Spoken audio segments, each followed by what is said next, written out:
एक मंदबुद्धि की प्राणी की राम कहानी और सुनाता हूं आपको। एक बहन ने आज मुझे एक वीडियो भेजा। ये टाइटल है उस वीडियो का। इसमें लिखा है किसी ने कि गुरुद्रोही पवन ठग को छोड़कर आए भगत ने खोले ऐसे राज सब हैरान। और 10 साल से कहां छुपा हुआ था वो परम भगत है, जो अब आगे मुझ पवन दास के राज खोल दिए उसने।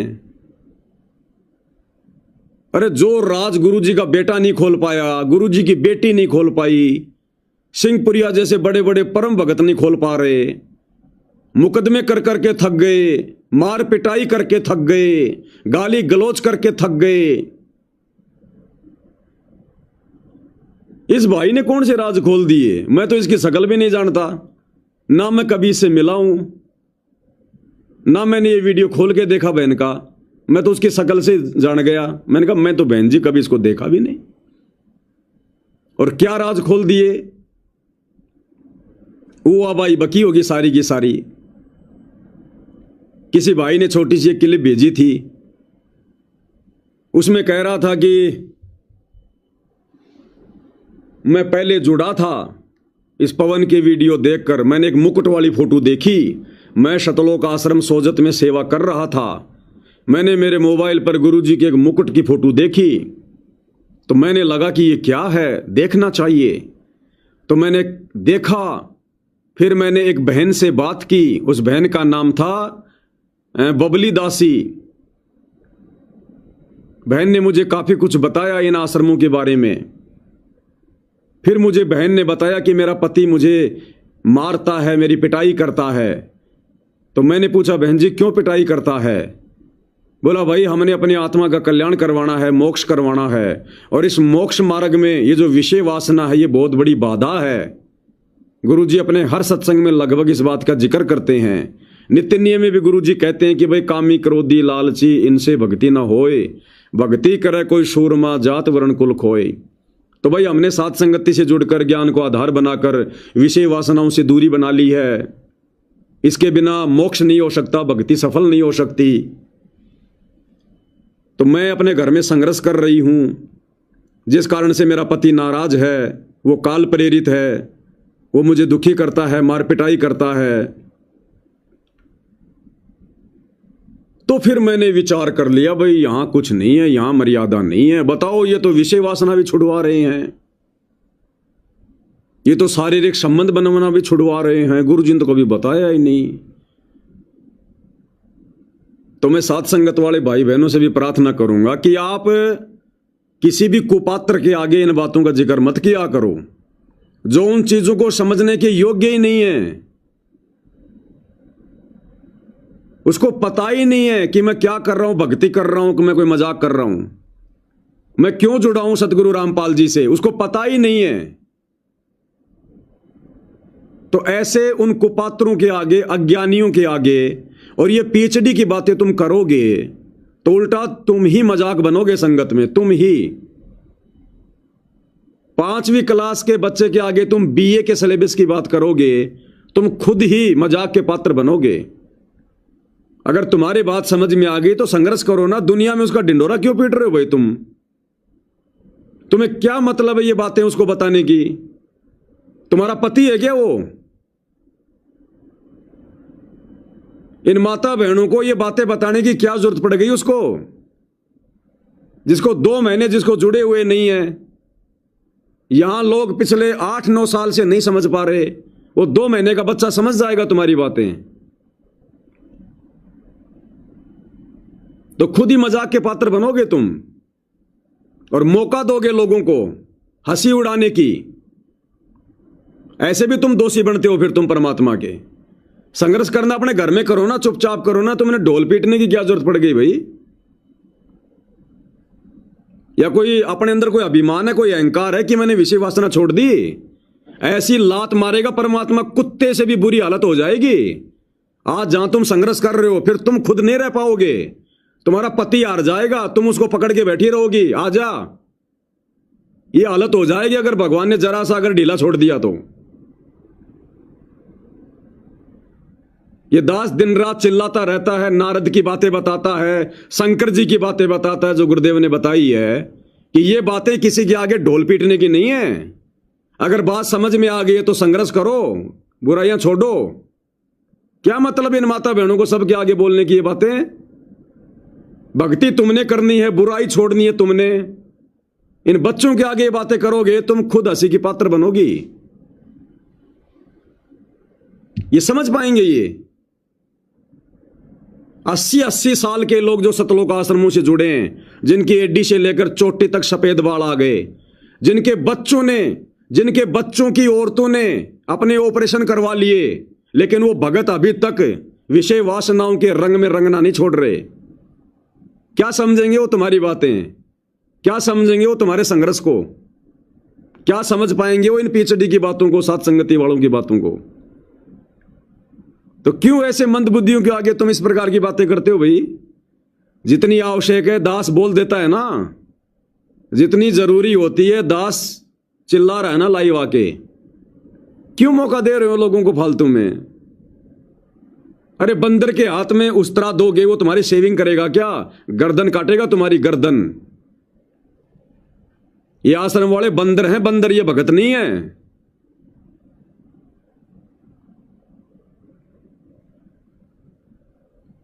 दूसरा वो थोड़ा जिक्र कर रहा था, ये पवन दास ये दुनिया को तो विषय वासनाओं से दूर रहने की बातें बताता है, और इसके खुद के घर में इसके बेटे ने अपनी मर्जी से शादी कर ली, रमेणी कर ली।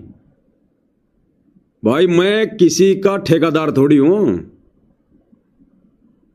संदेशा देना मेरा फर्ज है, मेरा कर्तव्य है, मेरा अधिकार है।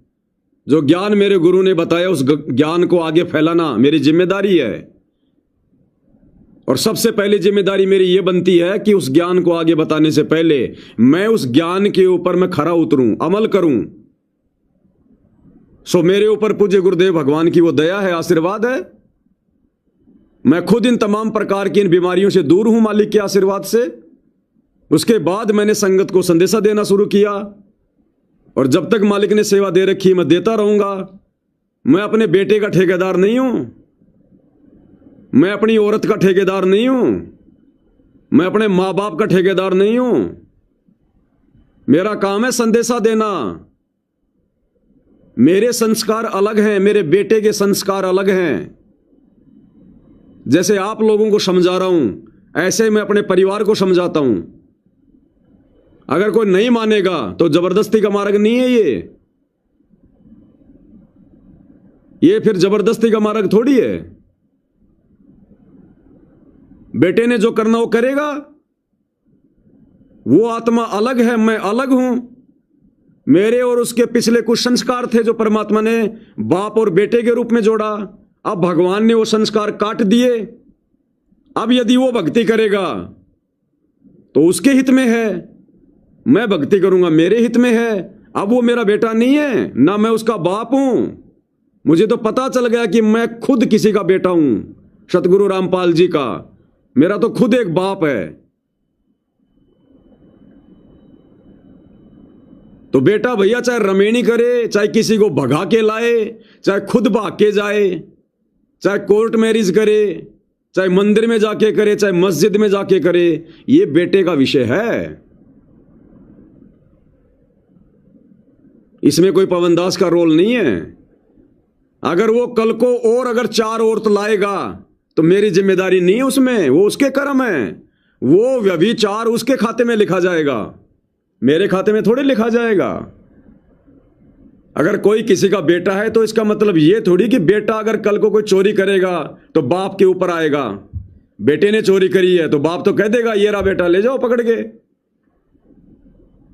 और इस बाप को तो बताने की भी जरूरत नहीं है सतगुरु रामपाल जी को। बेटा क्या कर्म कर रहा है, बाप क्या कर्म कर रहा है, उससे तो कुछ भी छुपा हुआ नहीं है। तो पवन दास का काम केवल समझाने का है, जबरदस्ती करने का नहीं है।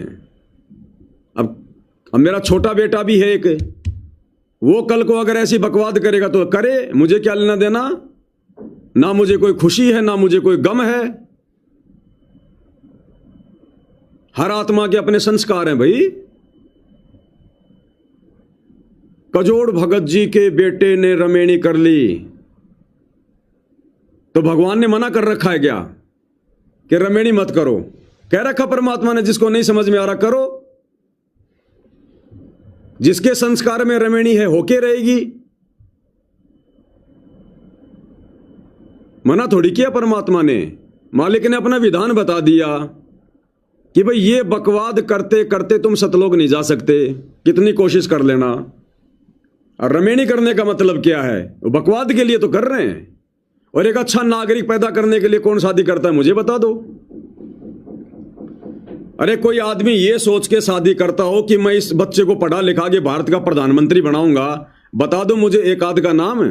ये तो मजाक मजाक में अपने आप ही हो जाते हैं भैया।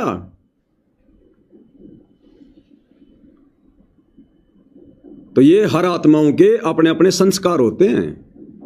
इसमें यह कहना कि पवन दास दूसरों को शिक्षा दे रहा है, उसके खुद के बेटे ने रमेणी कर ली, ये तो मंद बुद्धियों की सोच है। ये मंद बुद्धियों की,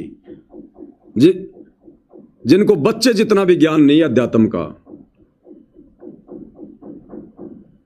अब कोई मंद बुद्धि प्राणी अगर उसको कोई ज्ञान समझा रहा हो कि भाई देखो ऐसा है, भाई ये राजनीति छोड़ दे, कुछ नहीं रखा है, ये काल का घटिया गेम है। संत रामपाल जी धरती पर आए हुए हैं, उनसे उपदेश ले ले, भक्ति कर ले भाई, ये राजनीति छोड़ दे।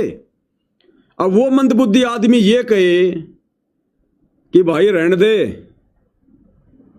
कि तू संत रामपाल जी का ज्ञान सुना हुआ है, राजनीति छोड़ दे। संत रामपाल जी अपने बेटे को तो समझा ले, वो कभी कांग्रेस के तलवे चाट रहा, कभी उसका बेटा बीजेपी के तलवे चाट रहा, कभी जेजेपी के तलवे चाट रहा। तो ये शब्द उसके मुख से शोभा देंगे क्या उस मंदबुद्धि प्राणी के मुंह से?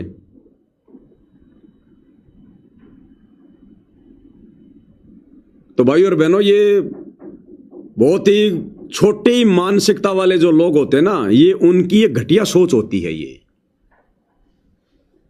और कसम से मैं तो इन मंदबुद्धि प्राणियों को दोनों को जानता तक नहीं, इनको ना कभी शायद मेरी इनसे कोई बातचीत हुई होगी। अब ये काल भाई और बहनों इस समय तेजी से कर्म फोड़ेगा आत्माओं के, तेजी से। ये निंदा चुगली में आता है, उनको आनंद आता है इन बातों में कि कोई पवन दास की जितना ज्यादा बुराई करे तो कुछ आत्माओं को बड़ा आनंद आता है। वो आनंद नहीं है, वो निंदा है। तुम पवन दास के पाप कर्म खा रहे हो, हर रहे हो, मेरे लिए तो बहुत अच्छा है। और तुम्हारी इन बेवकूफियों से संगत को भी एक संदेशा मिल जाता है कि वास्तव में क्या सही और क्या गलत है। बेफिजूल की बातें, जिन बातों का कोई सिर पैर नहीं। तो भाई और बहनों, ये भक्ति मार्ग है, और इस भक्ति मार्ग पर यदि हमने आगे बढ़ना है ना, तो हमने उन नादान व्यक्तियों को अनदेखा करना पड़ता है। ऐसे तो ना जाने कितने आएंगे, कितने जाएंगे, कितने लोग बकवाद करेंगे, अपने कर्म फोड़ेंगे। राज त्यागना सहज है, सहज नारी का ने, ये मान बढ़ाई ईर्ष्या दुर्लभ तजनाइए। ये ईर्ष्या में आता है, ये द्वेष करते हैं मुझ पवन दास से, क्योंकि उनके अंदर वो बोलने की वो टेक्निक नहीं है, वो योग्यता उनको परमात्मा ने नहीं दी। वो सतगुरु के ज्ञान का इतने अच्छे से विश्लेषण नहीं कर सकते, उनके अंदर वो सहनशीलता नहीं है, उनका हृदय इतना साफ नहीं है। अंदर ही अंदर वो सड़ रहे हैं, घुट रहे हैं कि ये पवन दास ही क्यों बोलता है 4-4 घंटे, गुरु जी के ज्ञान के ऊपर ये क्यों इतना अच्छे से समझा रहा लोगों को, क्यों ये पुस्तकों के ऊपर वीडियो बना दी इसने, क्यों ये 4-4 घंटे की वीडियो कंटिन्यू बना देता है, पॉइंट टू पॉइंट बात करता है। तो वो क्या कर रहे हैं, अंदर से सड़ रहे हैं राग द्वेष में, ईर्ष्या में, कि हम ऐसा क्यों नहीं कर पा रहे। भाई ये तो सतगुरु से जाके पूछो क्यों नहीं कर पा रहे। ये तो सतगुरु ने जिसके सिर पे हाथ रखना भैया, उसी के सिर पे रखना है। सतगुरु नाल बड़ाइयां जिन चावे तिन दे। ये तो सतगुरु की मौज है भाई, वो किससे अपनी सेवा करवाएगा, किसको क्या सेवा बख्शेगा। अब पवन दास से द्वेष करके तुम और ज्यादा दोषी बनोगे उस भगवान के। मिलेगा अंत में तुम्हें कुछ भी नहीं। तुम्हारी ये बेवकूफी भरे वीडियो देखने वाला भी नरक का भागी बनेगा, नरक का भागी। क्योंकि टोटली इनके अंदर द्वेष, ईर्ष्या, निंदा, चुगली। अब बेचारा कोई नया भगत तो सोचेगा हाँ भाई ऐसा हो सकता है, लेकिन जो परिचित हैं हर बातों से, 10 साल से देख रहे हैं, सब सुन रहे हैं, अब वो समय नहीं है भैया तुम मूर्ख बना दोगे। ये सतलोक आश्रमों से जुड़ी संगत नहीं है कि तुम जो मर्जी मुंह में आया उठा के बाहर फेंक दोगे। ये 10 साल की मेहनत है सतगुरु रामपाल जी भगवान की, जो अब आके परमात्मा ने अपने हीरे मोतीलाल चुन चुन के साथ संगति से जोड़े हैं। अब कोई एक आध कोई जमा, यदि कोई अगर कोई वो कर्महीन होगा उसके तो हम बोल नहीं सकते। बाकी भैया अब तुम्हारी इन सड़ी गली बातों में आने वाला कोई नहीं है। क्यों व्यर्थ में निंदा चुगली करके अपने कर्म फोड़ रहे हो? घंटा 2 घंटा बैठ के भगवान का सत्संग सुनो, साथ संगति से लाइव जुड़ के ध्यान से वीडियो देखो, बैठ के अपना सुमरण कर लो। लेकिन वो तो काल करने नहीं देगा ना, क्योंकि सिर पे बैठा हुआ है। तो मैं तो भाई बहनों से ये और प्रार्थना करूंगा जो साथ संगति से जुड़े हुए हैं, अगर दास के लाइव देख देख के मेरे विचारों से परिचित होके, जो विचार मेरे गुरुजी के ज्ञान से मेल खाते हैं, मेरे अपने कोई विचार नहीं होते ना, मैंने आज तक कभी जीवन में अपने विचार सतगुरु रामपाल जी से जुड़ने के बाद किसी के ऊपर थोपे हैं, कुछ नहीं कहा मैंने। जो भी बात करता हूं गुरुजी के ज्ञान से संबंधित करता हूं, ना मैं अपने समय से बर्बाद करता, ना मैं सामने वाले के समय से बर्बाद होने देता।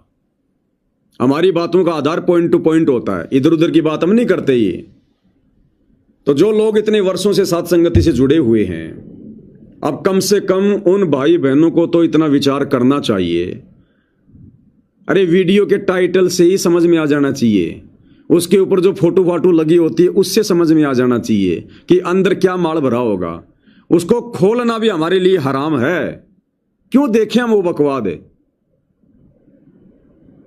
अब यदि आपने सतगुरु रामपाल जी को जान लिया और पहचान लिया, और उसके बाद उनका कोई विरोधी अगर वीडियो बनाए और टाइटल में डाले संत रामपाल देवी देवताओं का विरोधी, तो उसको खोलने वाला भी मूर्ख ही है।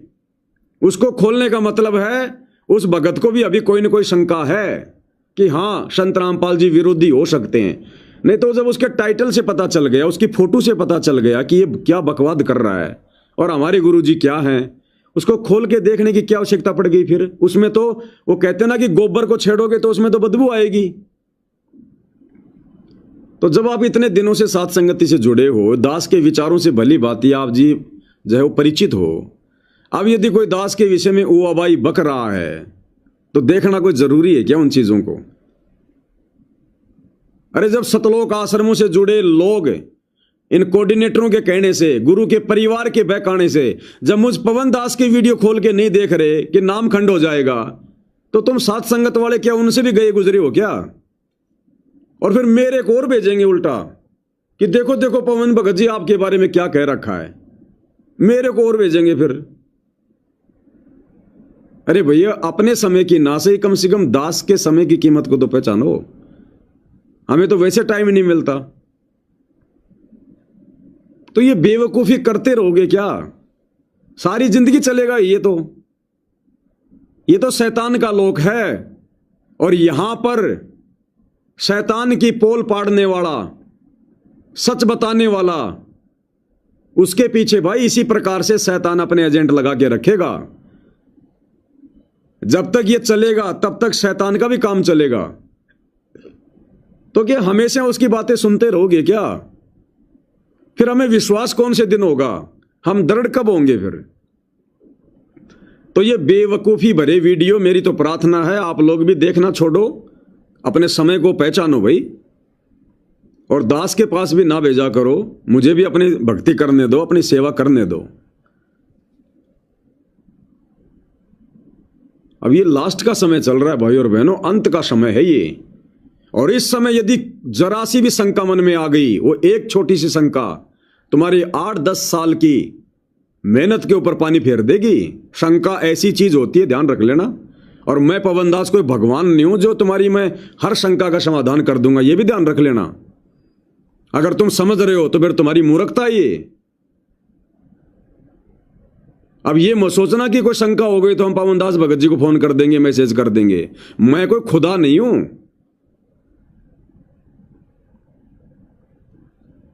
परमात्मा ने तो छोटी सी सेवा दी है ना, केवल अपनी भक्ति बचाने के लिए और आप लोगों को समझाने के लिए।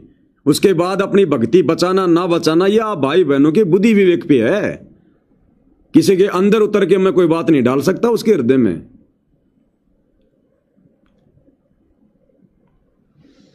तो कहने का मतलब भाई और बहनों, अब देखो परमात्मा ने हमें अध्यात्म की किस ऊंचाई पर बैठा दिया है। अब कर्म फोड़ने वाले तो दिन रात अपने कर्म ही फोड़ेंगे, अब नहीं समझेंगे वो, अब नहीं सुधरने वाले। जिनके अंदर वो राग द्वेष ईर्ष्या का जहर फैल चुका है पूरे शरीर में, वो भगत नहीं बन सकते। वो कर्महीन भगत हैं वो। और अब जिन्होंने दृढ़ होना ना, तो दृढ़ हो जाओ। अगर ये छोटी मोटी शंका मन में अगर ये कीड़े की तरह चलती रहेंगे ना, ये तुम्हें कभी भक्ति नहीं करने देंगी। नजरअंदाज करना पड़ेगा, नजरअंदाज। वो कहते हैं ना, जिसको पहाड़ पे चढ़ना हो ना, चूहे और बिच्छू की परवाह नहीं करता वो। जिसका टारगेट है पहाड़ पे चढ़ना, तो जिसने भक्ति करनी है, जिसको समझ में आ गई सारी बातें, तो भैया सच्चाई की पूंछ तो काल दबा के रखेगा।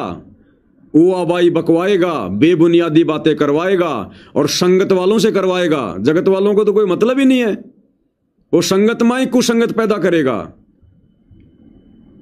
और अगर मन में शंका पैदा हो गई, देखो यदि तुम साध संगति से जुड़े हो, और साध संगति के लिए परमात्मा ने इस कुत्ते को खड़ा कर रखा है, अगर मेरे में कोई शंका पैदा कर ली तो फिर तुम साध संगति से जुड़ो ना जुड़ो कोई मतलब नहीं है, कोई मतलब नहीं है। फिर जैसे हम सारे के सारे भाई बहन सतगुरु रामपाल जी से जुड़े हैं, और यदि उनके ज्ञान में हमने कोई शंका पैदा कर ली, यदि सतगुरु रामपाल जी में हमने कोई शंका पैदा कर ली, तो क्या फायदा फिर हमने, फिर सतगुरु रामपाल जी से नाम लेने का, उनसे जुड़ने का फिर फायदा क्या, जब हमारे को विश्वास ही नहीं है। तो कुछ बातें तो समझदार व्यक्ति वैसे भी दूसरों तक नहीं भेजता है कि क्या मतलब है, फालतू में समय बर्बाद होगा, वो अबाई है। और आप लोगों के पास आती नहीं, आप लोग उसको खोल के देखते नहीं। उससे पहले तो पवन दास के पास में भेजने की जल्दी लगी रहती है कि पवन दास को भेज दो, पता नहीं सबसे पहले मेरी पोस्ट देख के क्या इनाम देगा, क्या टट्टू इनाम मिलेगा। मैं तो नाराज और होता हूं ऐसे लोगों से कि देखो ये मंदबुद्धि इतने दिनों से जुड़े हैं और फिर भी ये बेबुद्धि वाले ये काम कर रहे हैं। तो चलते रहो ऐसे तो सारी जिंदगी भाई, इसका तो कोई अंत नहीं है। तो चलो, ये कुल मिला के बहुत अच्छा हुआ जो उन भाइयों ने वीडियो बनाया, ताकि एक संदेशा देने के लिए परमात्मा ने दास की सेवा लगा दी। अब समझना ना समझना भाइयों और बहनों, ये सब के अपने संस्कारों पर है। तो देखो, यहां ना तो कोई बाप किसी का ठेकेदार, ना कोई बेटा किसी का ठेकेदार। अब देख लो, सतगुरु रामपाल जी को देख लो और उनकी संतान को देख लो। सतगुरु रामपाल जी ने क्या शिक्षा दी, आज वो परिवार क्या कर रहा है। तो उस परिवार को देख के, बेटा बेटी को देख के, अब सतगुरु रामपाल जी में दोष देखना शुरू कर दें क्या? संत रामपाल जी को गलत कहना वो कर दें क्या हमें? ये तो मंदबुद्धि वाली बातें हैं। तो भैया, पवन दास के अपने अलग संस्कार हैं, पवन दास के बेटे के अलग संस्कार हैं।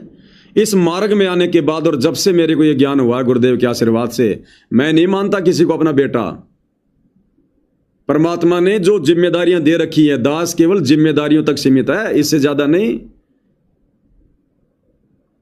बेटा चाहे आज मरे, बेटी चाहे आज मरे, औरत चाहे आज मरे, माता पिता चाहे आज मरे, भगत भाई चाहे आज मरे, इस पवन दास को कोई फर्क नहीं पड़ता इन बातों से। मुझे पता है, मैं अकेला आया था, अकेला ही जाऊंगा। और ये बेटा बेटी तो परमात्मा ने बोल रखा, ये पिछले जन्म के दुश्मन है, शत्रु। ये तो परमात्मा ने कोई संस्कार काट दिए जो आगे चल के आपस में दुखी होने थे। तो दास को तो भैया भली बाती परमात्मा ने समझा रखा है। बेटा अपने रास्ते चलेगा जैसा ज्ञान समझ में आ गया, बाप अपने रास्ते चलेगा जैसा ज्ञान समझ में आ गया। एक लेवा एक देवा दूतम, कोई किसी का पिता निपुतम। ऋण संबंध जुड़े सब नाता, अंत समय से 12 बाटा। जब भगवान के बेटा बेटी उसके नहीं हो पाए, तो मैं क्या गारंटी दूं कि मेरा बेटा बेटी मेरे होके रह जाएंगे। और अगर मेरे होके रह भी गए तो मुझे क्या मिलेगा उससे? अगर बेटा मर्यादा में रह के भक्ति करेगा तो भाई वो उसके हित में, उसके भक्ति अकाउंट में जाएगा, मुझे क्या मिलेगा उसका। बेटा सेवा करेगा तो वो आशीर्वाद पाएगा अपने गुरु का, बाप करेगा तो बाप पाएगा। ये आपस में कोई बंटवारा थोड़ी है कोई सेवा का। तो ये सबके अपने अपने संस्कार हैं भाई और बहनों। अब रमेणी कर ली तो भाई कर ली, उसके संस्कार में थी तो उसने कर ली, और बहुत बहुत अच्छी आई है बेटी, बहुत अच्छी। ये मैं तुम्हें बताता हूं आज, अगर मैं संगत में अपने बेटे की रमेणी करता, शायद ऐसी बेटी मुझे नहीं मिलती जो परमात्मा ने वो भेजी हो जगत वाली। भगतों से लाख गुना अच्छी, लाख गुना अच्छी है भगतों से। इन आश्रमों में होने वाली रमेणी हम देख रहे हैं आए दिन, क्या हो रहा है, क्या क्या ड्रामे हो रहे हैं, क्या होता है जगत और भगत। वो जगत वाले परमात्मा के बच्चे नहीं है क्या, अगर ज्ञान समझ में आ जाए तो। तुम्हारे सारनामी लोग भी ऐसी भक्ति नहीं कर रहे जितना वो जगत वाली लड़की संत जो है यहां दास के घर में आके और जो भक्ति कर रही है, जो सेवा कर रही है परमात्मा की, जो भाव है उसके, जो श्रद्धा है, जो उसके विचार हैं। संत रामपाल जी की बेटी तो उसके नाखून के बराबर नहीं है। संत रामपाल जी की बेटी मेरे घर में जो लड़की परमात्मा ने भेजी है, संत रामपाल जी की बेटी तो उसके नाखून के बराबर भी नहीं है। मेरे घर में जो परमात्मा ने आत्मा जो भेजी है, आपको उसके नाक कान में कोई छेद भी दिखाई नहीं देगा। और संत रामपाल जी की बेटी अभी भी सोना पहन के घूम रही है, काल को धारण करके। तो नुकसान क्या हो गया भाई, हमें क्या नुकसान है इसमें। अगले के संस्कार थे जुड़ गए। अगर भगवान ने उसके संस्कार जोड़ रखे थे और मैं यदि मना करता तो मैं फिर वो दोषी नहीं बनूंगा। समझाने का मेरा फर्ज है। मैं तो सबको वीडियो बना के समझा रहा हूं, वीडियो मेरा बेटा भी देखता है। नहीं समझ में आई तो मैं कोई जबरदस्ती समझाऊंगा उसके मुंह में कोई हाथ डाल के। ये सबके अपने संस्कारों की बात है। जिस आत्मा का जहां संस्कार जुड़ा है उसी हिसाब से आएगी। तो मेरे घर में तो अगर कोई भगत की लड़की भी आती ना तो भी इतनी अच्छी भक्ति नहीं करती। और वो जो आज भक्ति कर रही है, जो आज हमारे साथ में हमारा परिवार का सदस्य बन के रह रही है, हमें तो महसूस ही नहीं हो रहा कि वो बाहर से आई है। भाई मेरे तो 2 बेटे हैं, तीसरी मेरी बेटी आ गई घर में, हमें तो महसूस ही नहीं हो रहा कि अलग है। कभी भी नहीं हुआ, ऐसी रल मिल गई जैसे बस यही थी। तो मुझे क्या नुकसान है भाई। अब मोक्ष उनका संस्कार आगे, बकवास छोड़े ना छोड़े ये उनके संस्कार हैं। हालांकि वो कह रहे हैं कि हम तो भाई बहन के रिश्ते में आ चुके हैं, हम तो अपनी भक्ति कर रहे हैं। अब वो कब तक भाई बहन के रिश्ते में रहेंगे, कब तक संकल्प को निभा पाएंगे, नहीं निभा पाएंगे, तो मुझे इन चीजों से क्या लेना देना। मैं दबाव थोड़ा डालूंगा कि नहीं तुमने संकल्प लेना पड़ेगा, तुमने भाई बहन के रिश्ते में आना पड़ेगा। मैं नहीं बोलता कभी भी। एक चीज मैं आपको बताता हूं भाई और बहनों, मैं पवन दास और मेरा आज तक का रिकॉर्ड है जब से मैंने सतगुरु रामपाल जी से मैंने नाम उपदेश लिया है।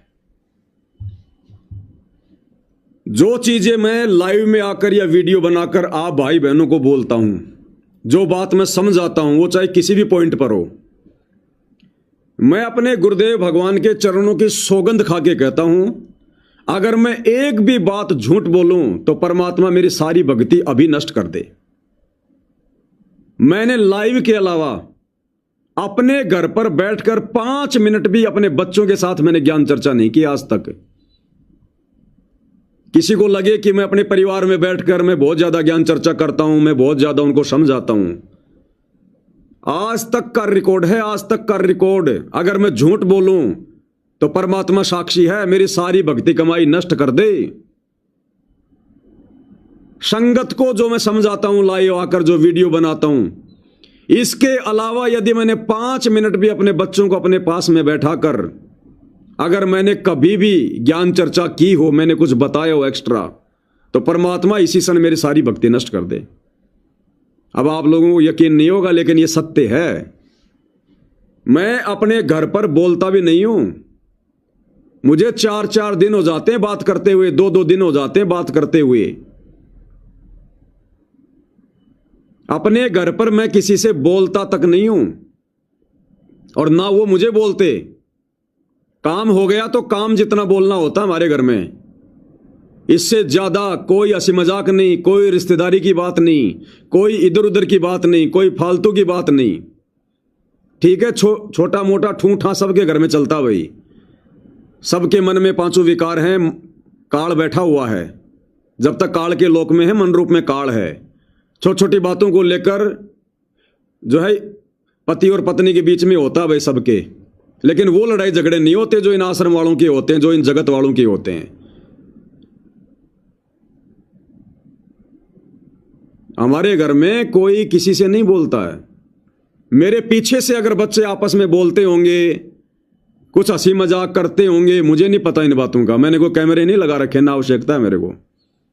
मैं यदि मेरे घर में 2 दिन हूं तो ना कोई मेरे से बोलता, ना मैं किसी से बोलता। आरती के टाइम पे चुपचाप अपनी आरती कर लेते हैं, बाकी समय बैठ के सब अपना सुमरण करते हैं।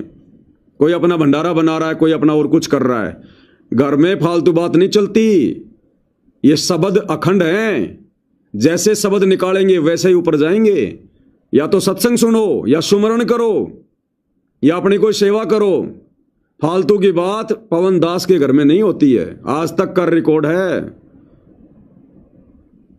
कभी कोई भगत भाई आ गया तो भले हम थोड़ा सा मतलब हंस लेते हैं, दिखावटी बोल लेते हैं, आपस में बातचीत कर लेते हैं। बाकी मेरे पास में अगर ये हो कि भाई नहीं, ऐसा नहीं हो सकता, घर में रह के आदमी ऐसे कैसे कर सकता है, तो मेरे पास में जब ये थालियों की सेवा चली थी, भगत भाई बहनों को जब 5 दीपक वाली थालियां भेजी, सतगुरु महिमा की पुस्तक भेजी, और भी बहुत सारी सामग्री भेजी। 4 भगत जो संकल्प दीक्षा वाले थे, रामेश्वर दास मध्य प्रदेश से, अविनाश दास बिहार से, सौरभ दास कानपुर से, और रामकृष्ण दास छत्तीसगढ़ से, झारखंड से, कहां से है, ये 4 भगत आए थे। चारों संकल्प दीक्षा वाले थे, और कम से कम 3 महीने दास के पास रह के गए थे, सेवा करके गए थे दिन रात। उन भगतों से कभी पूछ लेना, अगर आपकी मुलाकात हो, आप उनको जानते हो तो, कि पवन भगत जी जो है कितना क्या बोलते हैं। उन भगतों से भी शायद मैंने अगर दिन में 1 आधी बार अगर मैंने सत्साहिब के अलावा अगर कुछ बोल लिया तो बोल लिया, उन भगतों से भी नहीं। भाई जब उनको ज्ञान का पता है, मुझे ज्ञान का पता है, वो भक्ति कर रहे हैं, मैं भक्ति कर रहा हूं, लाइव में आ ही रहा हूं, 3-3 घंटे भोग ही रहा हूं, और क्या बातें करनी अलग से। समझने वाला तो वहां भी देख के समझ जाएगा, बाकी चाहे मैं कितना ही भोग लूं नहीं समझेगा। तो उन भक्तों से पूछ लेना कभी कि पवन दास का स्वभाव क्या है, और क्या पवन दास अपने घर वालों से बात करता है कि हंस हंस के। उन भक्तों ने 3 महीने में मुझे कभी हंसता हुआ भी नहीं देखा होगा, हंसता हुआ भी। और ऐसा नहीं है कि मेरे मन में किसी के प्रति कोई द्वेष है, कोई जो है वो ईर्ष्या, नहीं। स्वभाव है भाई, बनाना पड़ेगा, और जब तक ये स्वभाव नहीं बनेगा, ये काल नहीं छोड़ेगा यहां से। अरे दिन रात गुरु जी संदेशा देते हैं, योग गुरु ज्ञान विज्ञान वाणी, जीवित ही जग में मरो। अब मरा हुआ आदमी कितना बोलेगा, क्या बोलेगा। फिर मरने की परिभाषा और क्या होती है, क्या समझाई फिर गुरु ने। उन्मुनि तारी लगी हमारी, गायत्री से लापी हो। उन्मुनि तारी क्या होती है, उन्मन तारी, बिल्कुल एकांत, खामोश, चुपचाप। भक्ति भगवान और सेवा के अलावा कुछ भी ध्यान नहीं आना चाहिए, कोई फालतू की बकवाद नहीं, कोई हंसी मजाक नहीं। ना जाने काल की कर डारे, किस वे डल जा पास आवे, जिना दे सरते मौत कुड़क दी, उन्होंने केड़ा हंसावे। ऐसा नहीं है कि मुझे कोई बुरा लगता है, सब परमात्मा के बच्चे हैं, उनको भक्ति करने दो ना। अपना अगर चिंतन करो अपने भगवान का करो ना, सुमरण करो अपने भगवान का करो ना। आपस में फालतू की बातें करके क्या मिलेगा। सत्संग सुनो गुरु जी का, अपने गुरु जी से बात करो ना। ऐसे नहीं होगा भाई और बहनों। ये परमात्मा का घर बहुत दूर है, इतनी आसानी से नहीं मिलने वाला है। अगर एक दूसरे से चिपके रहे तो। ये सब कुछ छोड़ के जाना है, और सब कुछ उस समय छूटेगा जब पहले से हम उसकी रिहर्सल करेंगे छोड़ने की। घर में छोटे छोटे बेटा बेटी हैं, पोता पोती हैं, अब सारा दिन तो उनके अरे मेरा अरे मेरा, और यही करता रहा तो शतलों क्या खाक जाएगा। वो याद आएंगे फिर जब जाने का समय आएगा। तो भाई परमात्मा ने सब कुछ समझा रखा है। अब गुरुजी देखो ऐसा है, अब दीवारों से मत्था तो मारेंगे नहीं। जो कुछ और बुलवाना था परमात्मा ने इस कुत्ते की सेवा लगा के पिछले 8-9 साल से, अरे इतने वीडियो बनवा दिए भाई और बहनों, विचार करने की बात है। इतने वीडियो बनवा दिए परमात्मा ने, पॉइंट टू पॉइंट। ये बॉलीवुड वाले ये खुश हो जाते हैं, ये बूढ़े हो गए, जवानी में लगे थे बकवाद करने, फिल्में बनाने, और जब 80-90 साल के हो जाते हैं तब कहते हैं मैंने 300 फिल्म बना दी 3-3 घंटे की। कोई कहता है मैंने 450 फिल्मों में काम कर लिया। और इस पवन दास से परमात्मा ने 3-3, 4-4 घंटे के 10-12 हजार वीडियो बना दिए। उनकी तो एक भी फिल्म कोई काम की नहीं। इन आश्रम वालों के वीडियो देख लो, ये मोटर पाइप के इन्होंने हजारों वीडियो बना दिए। कौन देखेगा इनके वीडियो आने वाले समय में? क्या शिक्षा मिलेगी? समय की बर्बादी। ये एआई से वीडियो बना बना के छोड़ दिए, गाने लगा लगा के, फिल्में लगा लगा के। कौन देखेगा इनके वीडियो? क्या मिलेगा इनके वीडियो देखने से? इसलिए दास कह रहा है कि 2 ही वीडियो चलेंगे आने वाले समय में टीवी चैनलों पर, सोशल मीडिया पर, सतगुरु रामपाल जी भगवान के सत्संग और ये सात संगति के वीडियो, जो हर किसी के मतलब के होंगे, हर किसी के मतलब के। तो परमात्मा ने दास को ऐसे खड़ा नहीं किया, अब मैं तो करूं सारी बकवाद, मैं तो करूं हंसी मजाक, और तुम लोगों को दूं मैं संदेशा राजा हरिश्चंद्र बनने का, तो मेरे शब्दों का कभी असर नहीं होगा, बिल्कुल नहीं होगा। जो मैं हूं, जैसा गुरुजी मुझे बना रहे हैं, मैं वैसा ही आप लोगों के सामने हूं। मैं व्यर्थ का दिखावा नहीं करता, फालतू का दिखावा नहीं करता। मैं आडम्बर और पाखंड हमारे पास में नहीं है। मैं तुम्हें तो मूर्ख बना दूंगा क्योंकि मैं तुमसे दूर बैठा हूं, तुम नहीं जानते, लेकिन इस अंतर्यामी को कैसे मूर्ख बना दूंगा भाई? ये तो सब कुछ देख रहा है। भाई सजा देने वाला तो ये है, तुम थोड़ी हो। तो भाई जो सब कुछ देखने वाला है, जो सजा देने वाला है, उसको मूर्ख कौन बना देगा? तो भाई और बहनों, हमने यहां से बाहर निकलना, हमारा टारगेट क्या, पहले हमने उसको फोकस करके चलना है। हमारा मकसद क्या है इस भक्ति पर आने का, लगने का, जुड़ने का? यह काल तो नित नई बकवाद करवाएगा और ऐसे ही एक दूसरे के माध्यम से इंजेक्शन लगवाएगा ताकि मर्यादा टूटे, मन में कोई दोष पैदा हो। क्यों वाणी बोली फिर भगवान ने, संगत माही कुसंगत उपजे जैसे बन में बांस, आप पे घिस घिस आग लगा देकर बनखंड का भी नाश। फिर कब समझेंगे भाई? ऐसे तो चाहे लगे रहो सारी जिंदगी।